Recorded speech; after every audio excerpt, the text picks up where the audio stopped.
नाज़िन संजर चांग भरसा primary school गोठ रशीद रिंद ज़बून हाल बणिजी वियो, जंहिं करे ॿारड़ा पट ते वेही वण जी छांव में तालीम पिराइण ते मजबूर आहिनि। उन हवाले से ॾिसूं था लाल बख्श पवहर जी हे रिपोर्ट। संजर चांग भरसा प्राइमरी स्कूल गोठ रशीद रिंद ज़बून बणिजी वियो। बिल्डिंग ॻरी तबाह थी वई। बिल्डिंग न हुअण करे ॿारड़ा हिकु वण हेठां तइलीम पिराइण ते मजबूर बणियल आहिनि। मासूम शागिर्दनि जो मुस्तक़बिल तबाह थियण लॻो आहे। शागिर्दनि ऐं ॻोठाणनि आवाज़ टीवी सां ॻाल्हाईंदे चयो त school government boys primary school Rashid Rind जंहिंमें फर्नीचर ऐं पंहिंजो बिल्डिंग जी का सहूलियत कोन्हे।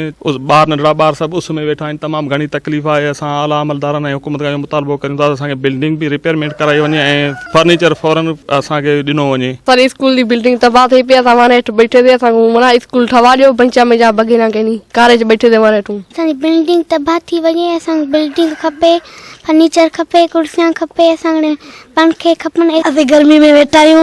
खटू बेंचूं कोन आहिनि। असांखे इहो पुॼाए वञो। असां बिल्डिंग तबाह थी विया। बेंचा खपनि थियूं। खट में वेठा आहियूं। गर्मी में वेठा आहियूं। काड़ो लॻे थो। असांजो सरकार सां मुतालबो आहे त ॻोठ जीअं रशीद रिंद ॾिसी रहिया आहियो त बिल्डिंग ज़बून थी चुकी आहे ऐं हिते ॿारनि लाइ वेहण लाइ फर्नीचर कोन्हे। असांजो सरकार सां मुतालबो आहे त असांखे फर्नीचर ॾिए ऐं खुले आसमान हेठि ॿार वेठा आहिनि। वीचारा ॾिसो कीअं तालीम हासिल करे रहिया आहिनि। का सहूलियत कोन्हे हिते। स्कूल खुले कई टाइम थी वियो आहे। असांखे स्कूल जी बिल्डिंग ॾिनी वञे। स्कूल सफ़ा ज़बून थी चुको आहे। अंदरि सफ़ा हालत ख़राब आहे। छित चापुड़ किरनि पिया। न फर्नीचर आहे। नंढड़ा ॿार जेके आहिनि से गर्मियुनि में मोह ॾेई रहिया आहिनि। स्कूल कोन्हे, फर्नीचर कोन्हे, बिल्डिंग कोन्हे। मास्तर जेके आहिनि से पटनि ते वेही ॿार जी स्कूल पढ़ाई पिया कनि। असीं ॻोठ रशीद रिंद जा आहियूं। रशीद रिंद में बिल्डिंग कोन्हे। खुले आसमान हेठि ॿार तालीम हासिल करे रहिया आहिनि। न फर्नीचर आहे, न का सहूलियत आहे। असांखे हिते का सहूलियत ॾिनी वञे। ॿार वीचारा ईअं दरपदर थी रहिया आहिनि। असांजी रिक्वेस्ट आहे मुराद शाह सिंध सां असांजे स्कूल खे बहितर बणायो वञे, असांजे ॿारनि खे ऐं बहितर मुस्तक़बिल ॾिनो वञे। सो ॾिसो सघो था खुले मैदान में रशीद रिंद ॻोठ में स्कूल ॿार पट ते वेठा आहिनि। इहे न पढ़ंदा ॿार तबाह ते ॿार कार में वेठा आहिनि। स्कूल में बिल्डिंग कोन्हे, इमारत कोन्हे, छित टुटी पई आहे। ज़रूरु स्कूल जे कोई शागिर्दनि ऐं ॻोठाणनि जूं तव्हां ॻाल्हियूं ॿुधियूं।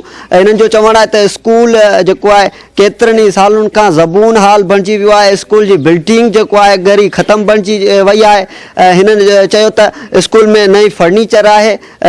मासूम शागिर्द जेके आहिनि तालीम जेको आहे हिकु वण हेठां पिराइण ते मजबूर बणिजी विया आहिनि।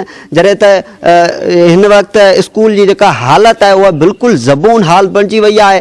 तइलीम खाते खे घुरिजे त हिन स्कूल जी जेको आहे मरमत कराए ॾिनी वञे ऐं जेको स्कूल में जेको फर्नीचर जी खोट आहे उहा फर्नीचर ॾिनो वञे त जीअं मासूम शागिर्दनि जी तइलीम मुतासिर थियण खां बची सघे। कैमरामैन बागी सकलेन सां गॾु लाल बख्श पंवर, आवाज़ टीवी न्यूज़, संजर चांग।